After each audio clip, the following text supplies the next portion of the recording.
இன்னைக்கு பங்குச்சந்தை பார்த்தீங்கன்னா ஒரு பயங்கரமான வீழ்ச்சியில் முடிவடைஞ்சிருக்கு. சென்செக்ஸ் மட்டுமே 1230 புள்ளிகள் சரிவடைஞ்சு 82,498 1.4% ஒரே நாளில் மார்க்கெட் சரிவடைஞ்சு முடிஞ்சிருக்கு. அதே நேரத்தில் நிஃப்டியுமே கடந்த 3 நாளாக என்ன உயர்ந்ததோ அது எல்லாமே ஒரே நாளில் குறைஞ்சிருச்சு. 365 புள்ளிகள் 1.4% 25,454 முடிவடைஞ்சிருக்கு. இன்றைக்கி பார்த்தீங்கன்னா எந்த செக்டாருமே ப்ளஸில் இல்லை. ஒரு 2:30 ஆர் 3 o'clock வரைக்கும் ஹெல்த் கேர் அண்டு ஐடி செக்டரில் ஒரு சில பங்குகள் ப்ளஸில் இருந்தது. ஆனால் மார்க்கெட் முடிவடையும் போது அதுவுமே பயங்கரமான செல்லிங் ப்ரெஷர். செக்டார் வைஸ் பார்த்தீங்கன்னா ஆட்டோ, மீடியா அண்ட் ரியாலிட்டி இந்த 3 செக்டாருமே 2% மேலே சரிவடைஞ்சிருக்கு. மற்ற செக்டார்லாம் 1% மேலே குறைஞ்சிருக்கு. நிஃப்டியில் பார்த்தீங்கன்னா வெறும் 4 பங்குகள் மட்டுமே இன்றைக்கி ப்ளஸில் வர்த்தகம் நடந்தது. மற்ற எல்லா பங்குகளும் மைனஸில் முடிஞ்சிருக்கு. வழக்கமாக நம்ம பங்குச்சந்தை வெள்ளிக்கிழமை தான் அதிகமாக ஃபால் ஆகும். ஆனால் இன்றைக்கி வியாழக்கிழமை விழுந்திருக்கு. நாளைக்கு நிஃப்டியோட சப்போர்ட் என்ன, ரெசிஸ்டன்ஸ் என்ன, எந்த மாதிரி இருக்க வாய்ப்பு இருக்குங்கிறதெல்லாம் அந்த வீடியோவில் பார்க்கலாம். மிஸ் பண்ணாமல் பாருங்கள். எல்லோருக்கும் வணக்கம். நான் உங்கள் கோவிந்த். நான் AMFI register mutual fund distributor and ஐஆர்டிஏயோட சர்டிஃபைடு இன்சூரன்ஸ் அட்வைசர். இன்றைக்கி பங்குச்சந்தை இந்த அளவுக்கு சரிவடைகிறதுக்கு முக்கியமான காரணம்னு பார்த்தீங்கன்னா 2 சொல்லலாம். ஒன்று, மார்க்கெட் ஆல் டைம் ஹை வரும்போதெல்லாம் ப்ராஃபிட் புக் பண்ணுறாங்க. ரெண்டாவது விஷயம் பார்த்தீங்கன்னா யூஎஸ் அண்ட் ஈரானோட போர் பதற்றம் திரும்பவும் ஆரம்பிச்சிருக்கு. அதனால் இந்த 2 நிமிஷம் எடுத்துகிட்டு மார்க்கெட் இன்றைக்கி வச்சு செஞ்சுட்டாங்கன்னே சொல்லலாம். நிஃப்டி கான்ட்ரிபியூஷனில் பார்த்தீங்கன்னா வெறும் 4 ஸ்டாக் மட்டும்தான் ப்ளஸ். அதுவும் பெரிய ப்ளஸ்லாம் சொல்ல முடியாது.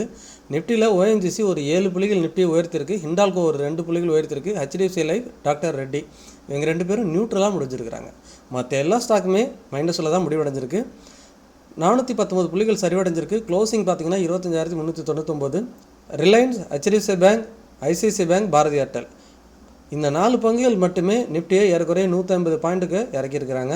அதர் ஸ்டாக்ஸ் எல்லாம் அவங்க பங்குக்கு 10 புள்ளிகள் சரிவடைஞ்சிருக்குது. இன்றைக்கி மார்க்கெட்டில் 3249 பங்குகள் என்எஸ்சியில் வர்த்தகம் நடந்திருக்கு. அட்வான்ஸ் 831 பங்குகள், டிக்ளைன் 2308 பங்குகள், அன்சேஞ்சு 110, 52 வீக் ஹை தொட்ட பங்குகள் 68, 52 வீக் லோ தொட்ட பங்குகள் 111, அப்பர் சர்க்கியூட் 84, லோயர் சர்க்கியூட் 63. இன்றைக்கி சென்செக்ஸும் பார்த்திங்கன்னா 1200 புள்ளிகள் சரிவடைஞ்சு 82,498 வர்த்தகம் முடிவடைஞ்சிருக்கு. இன்றைக்கி செக்டார் வைஸ்ன்னு பார்த்தீங்கன்னா எந்த செக்டாருமே ப்ளஸ் இல்லை, எல்லா செக்டாருமே மைனஸ் தான். அதிகபட்சமாக இறங்கின செக்டாரில் என்ன அதிகமாக இறங்கியிருக்குன்னு செக் பண்ணலாம். ரியாலிட்டி பார்த்திங்கன்னா 2.5% வரைக்கும் விழுந்திருக்கு. இதில் லோதா, கோத்ரேஜ் ப்ராப்பர்ட்டிஸ், டிஎல்எஃப் இவங்க எல்லாமே தலா 3% மேலே சரிவடைஞ்சு முடிச்சிருக்கிறாங்க. ஆட்டோ செக்டரில் பார்த்திங்கன்னா ஹீரோ மோட்டார் மட்டுமே 3.3%, எம்என்டம் 2.9%, மதர்சன்ஸ் மீ 2.8%, Ashok Leyland, Bajaj Auto, Exide எல்லா ஸ்டாக்குமே அரௌண்ட் 3% கிட்ட மைனஸில் முடிவடைஞ்சிருக்காங்க. பேங்கிங்கில் இன்றைக்கி பார்த்திங்கன்னா IDFC first bank 2.38%, Kotak 2.7%, union bank, Canara bank, axis bank, Hindustan bank எல்லாமே 1.5%லேருந்து 2.3% வரைக்கும் மைனஸில் வர்த்தகம் முடிவடைஞ்சிருக்கு. ஐடியில் இந்த விப்ரோ, இன்ஃபோசிஸ் இதெல்லாம் கொஞ்சம் ப்ளஸில் இருந்தது 3 மணி வரைக்கும். அதுக்கப்புறம் பார்த்திங்கன்னா அவங்களும் மைனஸில். அதிகபட்சமாக persistent system 4%, Mphasis 2%, LTI Mindtree 2.2%, tech Mahindra 1.95% எல்லாமே இறங்கியிருக்குது. ஃபார்மாவில் பார்த்திங்கன்னா ஆரோ ஃபார்மா, பயோகான் இவங்கெல்லாம் கொஞ்சம் ப்ளஸில் முடிவடைஞ்சிருக்காங்க. ஃபார்மா செக்டார் 3 மணி வரைக்கும் கொஞ்சம் தாக்கு பிடிச்சதுன்னே சொல்லலாம். அதுக்கப்புறம் அதுலேயுமே எல்லா ஸ்டாக்கும் விழ ஆரம்பிச்சிருச்சு. இன்றைக்கி பிஓசி பேங்க் பார்த்திங்கன்னா 2 நாளாக நல்ல ப்ளஸில் முடிவடைஞ்சது. இன்றைக்கி பிஓசி பேங்க்ஸும் ஒரு 2% வரைக்கும், அதிகபட்சமாக IOB, union bank, bank of India இவங்கெல்லாம் 2% வரைக்கும் சரிவில் முடிஞ்சிருக்கிறாங்க. நிஃப்டியோட டாப் கெயினர்னு பார்த்திங்கன்னா இந்த 3 ஸ்டாக் தான். ONGC, HDFC Life, Hindalco, doctor Reddy நியூட்ரலாக முடிச்சிருக்கிறாங்க. M and M 2.3%, BEL 2.8%, Trent 2.8%, Bajaj Auto 2.5%, around எல்லாமே 2%க்கு மேலே சரிவடைஞ்சு முடிஞ்சிருக்கு. ஃபைனலாக நீ நிஃப்டியோட சப்போர்ட் அண்ட் ரெசிஸ்டன்ஸ் பார்க்கலாம். நிஃப்டி பார்த்திங்கன்னா கடந்த 3 நாட்கள் என்ன ஏறுனுச்சோ அதை ஒரே நாளில் சரிஞ்சிருச்சுன்னு சொல்லலாம். இங்கே பாருங்கள், ஏறக்குறைய கடந்த மண்டே பார்த்திங்கன்னா நிஃப்டி ஓப்பனிங் வந்துட்டு 25,423 சரிங்களா. இன்றைக்கி மார்க்கெட் எது வரைக்கும் போச்சுன்னா 25,388 வரைக்கும் போச்சு. ஸோ அதையும் பிரேக் பண்ணி கீழே போயிருக்கு. பட் க்ளோசிங் மேலே வச்சுருக்கிறாங்க.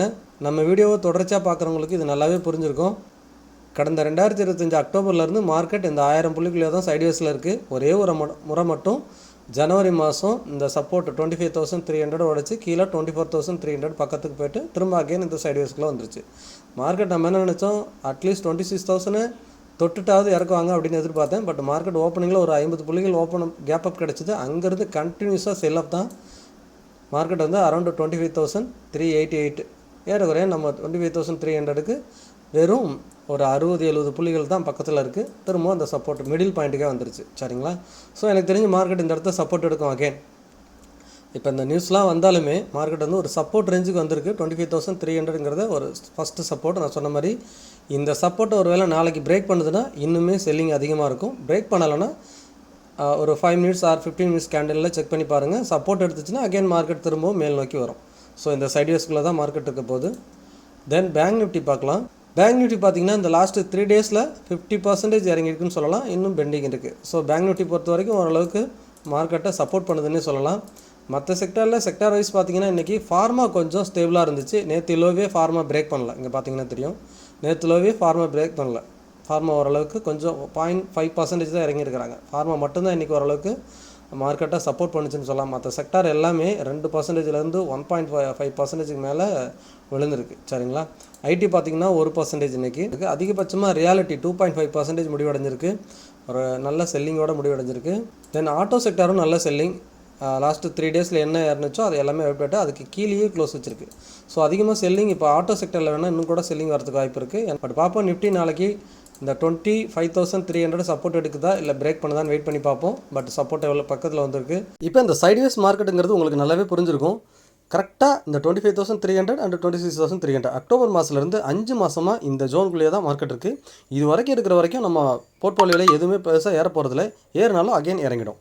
நல்ல ஸ்டாக்லாம் பார்த்து கொஞ்சம் கொஞ்சமாக ஆவரேஜ் பண்ணிகிட்டே இருங்க. அப்போ தான் மார்க்கெட் ஏறும்போது சீக்கிரம் ப்ராஃபிட் வரும். இங்கே ட்ராப் பண்ணுற பாருங்கள், 26,000 கிட்ட போகும், திரும்ப இறங்கி கீழே வரும். ஸோ அந்த ஒரு முறை மட்டும்தான் கீழே 24,300 கிட்ட போச்சு. பட் ஆனால் அங்கேருந்து ஃபாஸ்ட்டாக ரெக்கவரி அகைன் இப்போ 25,300 இருக்குது. இது அப்படியே இந்த ரேஞ்ச் பவுண்டுக்குள்ளேயே இருக்கும். இந்த ரேஞ்ச் பவுண்டை எப்போ பிரேக் பண்ணுதோ அப்போ தான் மார்க்கெட் ஒரு ட்ரெண்டாக மாறும். அது வரைக்கும் நம்ம மார்க்கெட் வந்துட்டு ஒரு சைட்வேஸ் ஜோனில் தான் இருக்குங்கிறத மறந்துடாதீங்க. மற்றபடி நீங்கள் லாங் டைம் இன்வெஸ்ட்மெண்ட்டுக்கு 24,300 பக்கத்தில் வரும்போது நீங்கள் திரும்ப இன்வெஸ்ட் பண்ண ஆரம்பிக்கலாம். என்னோட வியூ மார்க்கெட் நாளைக்கு 25,300 சப்போர்ட் எடுத்து மேலே போகிறதுக்கு தான் வாய்ப்பு இருக்குது. வெயிட் பண்ணி பார்க்கலாம். நாளைக்கு ஃப்ரைடே, எதுக்கும் கொஞ்சம் அலர்ட்டாகவே இருங்க.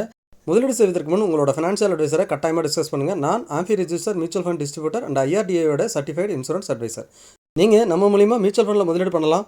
மற்றும் term and life health insurance ரிலேட்டடாக எனி குவைரிஸ் இருந்தாலும் டிஸ்பிளேல தெரியிற வாட்ஸ்அப் நம்பர் அல்லது மெயில் ஐடிக்கு தொடர்பு கொள்ளுங்கள். அல்லது டிஸ்கிரிப்ஷனில் இருக்க கூகுள் ஃபார்ம் ஃபில் பண்ணுங்கள். நான் உங்களை தொடர்பு கொள்கிறேன். பங்குச்சந்தை தொடர்பான டெய்லி அப்டேட்டுக்கு டெலிகிராம் சேனல் லிங்க் டிஸ்கிரிப்ஷனில் கொடுத்துருக்கேன். சர்ச் பண்ணி ஜாயின் பண்ணுங்கள். நம்ம சேனலுக்கு புதுசாக இருந்தீங்கன்னா நம்ம சேனலை சப்ஸ்கிரைப் பண்ணுங்கள், லைக் பண்ணுங்கள், உங்களோட ஃப்ரெண்ட்ஸ் அண்ட் ஃபேமிலிக்கு மறக்காமல் ஷேர் பண்ணி பார்க்க சொல்லுங்கள். மீண்டும் ஒரு நல்ல வீடியோவில் சந்திக்கிறேன். உங்கள் கோவிந்த்.